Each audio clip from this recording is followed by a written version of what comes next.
গীতাটি আমাকে দান করেছে। আমার এর মধ্যে মাতা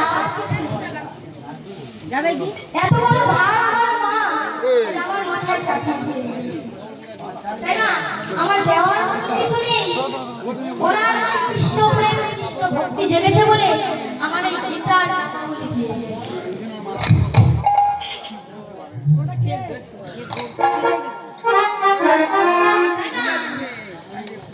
এবার